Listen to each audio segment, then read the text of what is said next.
Hello students, next video related to linear equation class 8 maths. So dear student, listen carefully, don't waste time. So dear students, third of k question को हम करते हैं. Third का k क्या है इसको समझने की कोशिश करते हैं. 3x plus 5 upon 4x plus 2 is equal to 3x plus 4 upon 4x plus 7. Dear student, वही घिसा पिटा रूल क्रॉस मल्टीप्लिकेशन आप यूज कर सकते हैं. तो 3x plus 5 into 4x plus 7 is equal to 4x plus 2 into 3x plus 4. ध्यान से समझिएगा. मल्टीप्लाई करिए 3x into 4x, 3 4 जा 12x स्क्वायर और 3x into 7 21x, 5 4 जा 20x, 5 से बन जा 35 equal to 4x into 3x 12x square, 4 4 जा 16x, 2 3 जा 6x, 2 4 जा 8. ध्यान से देखिएगा x square 12x square 12x square cancel हो गया. 21 plus 20 41x plus 35 is equal to 16 6 22x plus 8. यहाँ ले आइए इसको x को एक साथ ले आइए. 41x minus 22x is equal to 8 minus 35. यहाँ पर माइनस करोगे बेटा तो क्या आएगा, आप समझदार हैं, 19x आएगा इक्वल टू 8 minus 35 क्या होता है 27, वो भी minus 27. x equal to minus 27 upon 90. इस तरीके से आ जाएगा. क्लियर हो? देख लीजिएगा कहीं कोई डिजिट में अगर इधर उधर होता है तो आपको समझ में आ जाना चाहिए. इसका एल करा देते हैं. थर्ड का एल फॉर लाइन. थर्ड का एल बहुत सिंपल सा क्वेश्चन है. 0.8x 0.8 प्लस 0.7x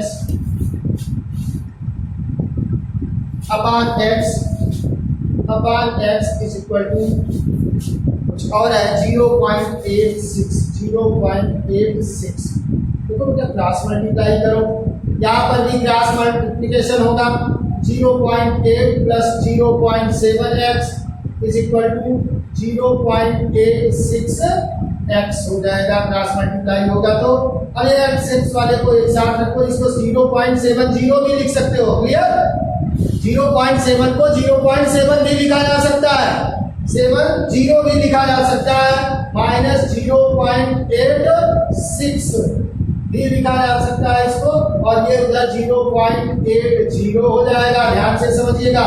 0.8 को भाई पॉइंट के बाद जो डिजिट है उसके बाद आप कितना भी जीरो लगा सकते हो लाइक टर्म में कन्वर्ट करने के लिए. क्यों? यहाँ पर डिजिट के बाद पॉइंट के बाद 2 डिजिट था. इन सब में मैंने सबने क्या किया 2 डिजिट बना दिया, यानी कि ये लाइक टर्म में कन्वर्ट हो गया. जब डेसिमल आप पढ़े रहे होंगे क्लास 7 में उस समय आपको समझ में आया होगा, या 6 में. दोनों को माइनस करोगे तो -1 माइनस 0.16 आया. x is equal to 0.80. यहाँ देखो ये प्लस में था, इधर आया तो भैया माइनस में जरूर होगा, इतना ध्यान रखिएगा. अगर साइन माइनस का नहीं लगाया तो आंसर में गड़बड़ी हो सकती है. क्या हो जाएगा -0.80 अपॉन -0.16.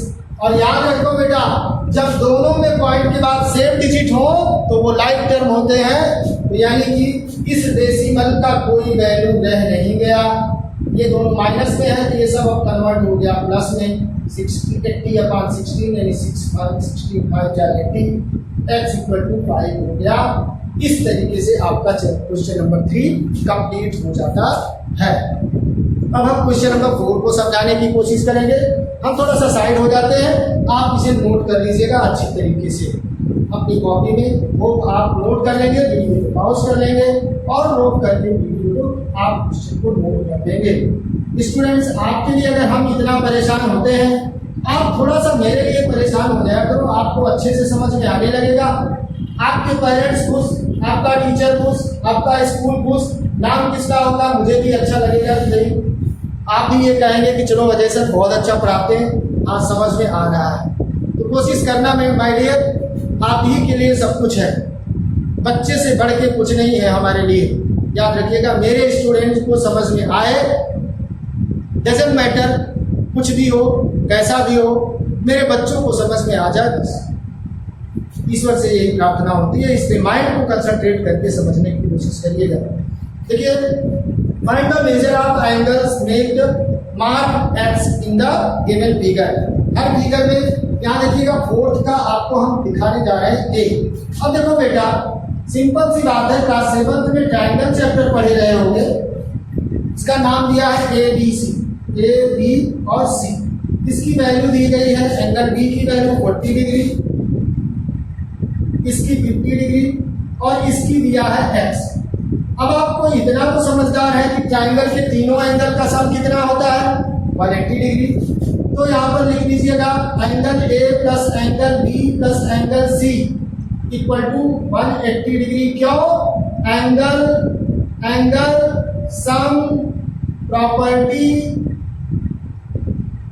Of triangle. याद रखिएगा, इतना बड़ा लिखे हैं हम, इसको हम शॉर्टकट में ASPOT भी लिख सकते हैं, angle sum property of triangle. याद रखिएगा, समझने की कोशिश करिएगा, मैथ याद नहीं करना, समझना। ध्यान से देखिए, 180 हो गया x और 50 प्लस 40 क्या होता है 90 इक्वल टू 180।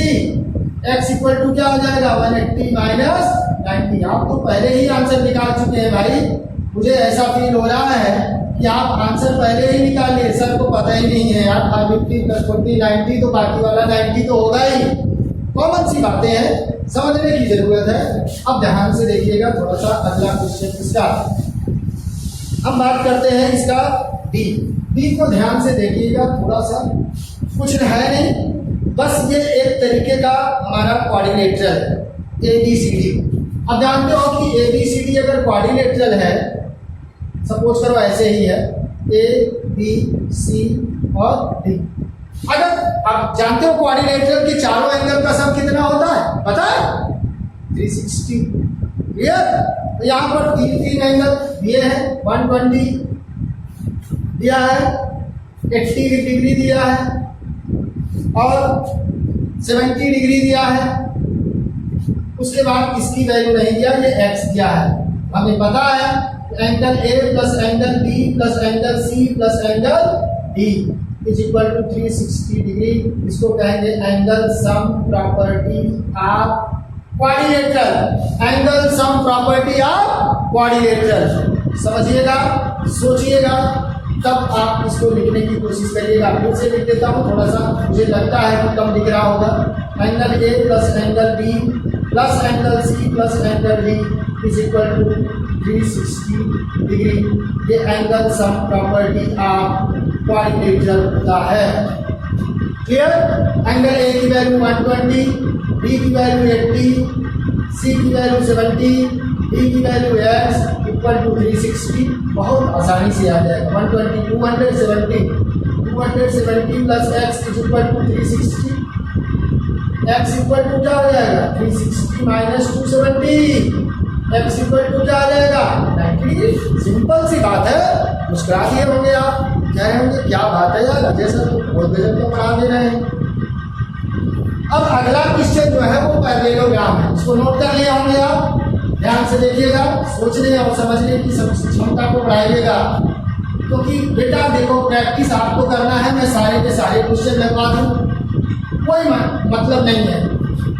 आप समझने की कोशिश करिएगा, मैं आपको समझा रहा हूँ, कोशिश करिएगा। देखिए अगला क्वेश्चन क्या है, फोर्थ का सी। फोर्थ का सी में क्या है बेटा कि हमारे पास एक दिया है पैरेललोग्राम, और पैरेललोग्राम में अपोजिट साइड इक्वल होती हैं और पैरेलल भी होती है। ये पैरेलल का साइन है, ये पैरेलल का साइन है, ये अपोजिट साइड आपस में पैरेलल है, थोड़ा सा समझना। ये साइड पैरेलल है और ये इक्वल भी है, ये साइड पैरेलल है और ये इक्वल भी है। इसमें अपोजिट एंगल भी इक्वल होते हैं, इतना ध्यान रखिएगा। ये एंगल इसके इक्वल होता है और ये एंगल इसके इक्वल होता है पैरेललोग्राम में अपोजिट। और ये साइड इसके इक्वल है, ये साइड इक्वल है। अगर अपोजिट साइड और अपोजिट एंगल इक्वल है तो क्या दिक्कत है, ये पैरेललोग्राम हुआ। अगर ये 110 है और ये x है तो हमें बताना है कि ये कितना होगा। देखो बेटा, ये x है तो ये क्या हो जाएगा x, और ये 110 है तो ये कितना हो जाएगा 110। अब चारों का सम कितना होता है, वी नो दैट, यहाँ लिख लीजिएगा, we know that in parallelogram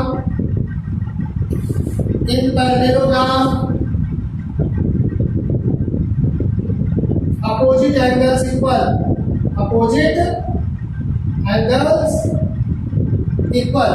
जरा ध्यान दीजिएगा तो आ जाएगा, है ना। तो angle A plus angle B plus angle C, अब आपको मैंने दिखा दिया, अगर डी दिया था तो बी भी इक्वल होगा, ए दिया था तो सी भी उसी के बराबर होगा। अगर A plus angle B plus angle C plus angle D is equal to कितना होगा 360। वही condition angle sum property of quadrilateral के हिसाब से। एंगल ए 110 है, एंगल बी दिया है x, एंगल सी ने दिया है 110 और एंगल डी दिया है x इक्वल टू 360। याद रखिएगा इस चीज को कि इन पैरेललोग्राम में अपोजिट एंगल इक्वल होते हैं। तो यहाँ 110 220 और plus 2x is equal to 360। तो 2x इक्वल टू क्या हो जाएगा 360 माइनस 220। अब आप देख रहे होंगे 2x इक्वल टू 140, यानी x इक्वल टू क्या आया 140 अपॉन 2। अब आप समझ रहे होंगे कि हमारा x की वैल्यू 70 आया, यानी एंगल डी और एंगल बी दोनों भी 70 डिग्री होंगे और एंगल सी 110 डिग्री होगा। समझ रहे होंगे, समझ गए हैं। अब अगले क्वेश्चन को डी को हम नहीं कराएंगे, लेकिन हम ई को कराएंगे। ई ध्यान से देखिएगा, ये एक लाइन है और ये एक लाइन है, ये दोनों आपस में पैरेलल है, ऐसा बोला गया है क्वेश्चन में। इसका नाम P है, इसका नाम Q है। तो P और Q यहाँ पर कहा गया P parallel Q, P parallel Q। ये साइन जो लगा है दो डंडी का ना, ये पैरेलल का साइन होता है। P और Q आपस में पैरेलल है, तो इतना एक ट्रांसवर्सल लाइन इनको इंटरसेक्ट कर रही है। जब अभी आगे जाके इस चैप्टर पे आएंगे इन सब की चर्चा की जाएगी। क्लियर, ये 120 डिग्री हुआ और यहाँ पर ये दिया है आपको एक और रे ड्रा की गई है। इसमें ये बोला गया है कि ये एंगल इक्वल है। क्लियर, अब आप ध्यान से देखो बेटा, समझने की कोशिश करिएगा। अभी ये सारी चीजें आप पढ़े नहीं हैं। यहाँ पर P पैरेलल Q दिया है ना, ये गिवन है P पैरेलल Q, और जब गिवन होता है तो बातें और कुछ बन जाती हैं। अब यहाँ पर ध्यान से देखिएगा, ये एंगल और ये एंगल लीनियर पेयर एंगल हो जाएंगे। या मान लीजिए कि इस एंगल को हम मान लेते हैं M। क्या मान लेते हैं M।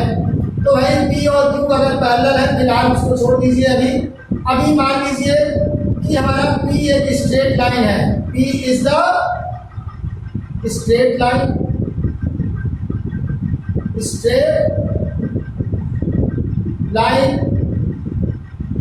और अगर स्ट्रेट लाइन है तो स्ट्रेट लाइन पर जो दो एंगल बनते हैं उन दोनों एंगल का सम कितना होता है 180 डिग्री। अगर उस पर कोई रे स्ट्रेंथ, ये सपोज करो इसका कुछ नाम होता तो ये एक रे हो, 120 प्लस m इक्वल टू क्या होता 180 डिग्री। क्योंकि स्ट्रेट लाइन जो होते हैं उन्हीं को कहा जाता है, स्ट्रेट लाइन पर जो दो एंगल बनते हैं उनको लीनियर पेयर के नाम से जाना जाता है।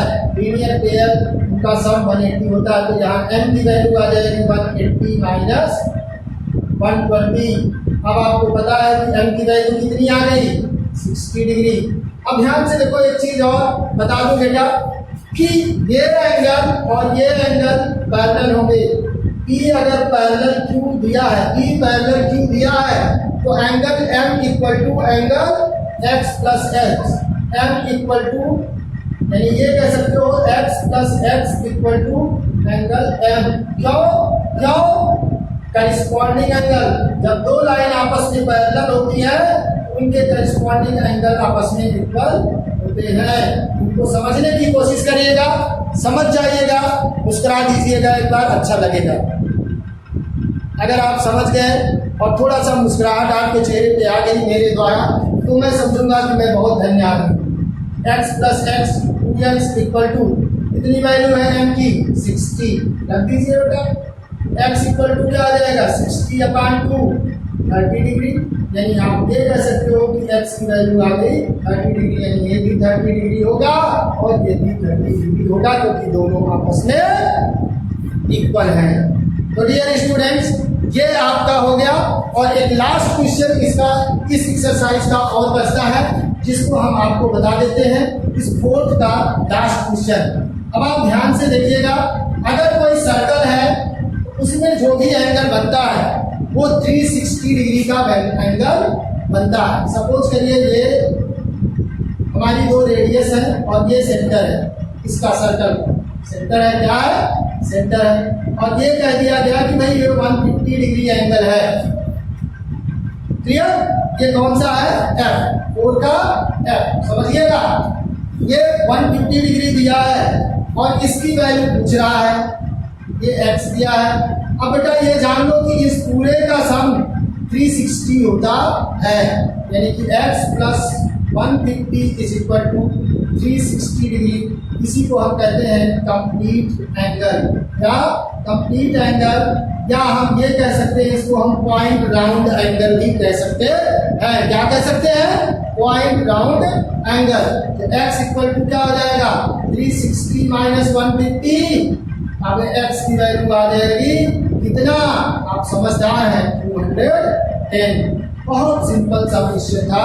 डियर स्टूडेंट, इस तरीके से हम लोग मैराथन पारी खेलते हुए अपनी इस एक्सरसाइज को कंप्लीट कर लिए, जबकि बहुत अच्छे से हमने कोशिश किया आपको समझाने की। अगर आपको समझ में आ गया होगा तो बेटा प्यारा सा एक कमेंट जरूर लिखिएगा कि सर आपने पढ़ाया कैसे। और जिन्होंने अभी तक चैनल को सब्सक्राइब नहीं किया है, प्लीज़ वो सब्सक्राइब जरूर करिएगा और शेयर जरूर करिएगा अपने फ्रेंड को। Thank you for watching. Thank you, bye bye.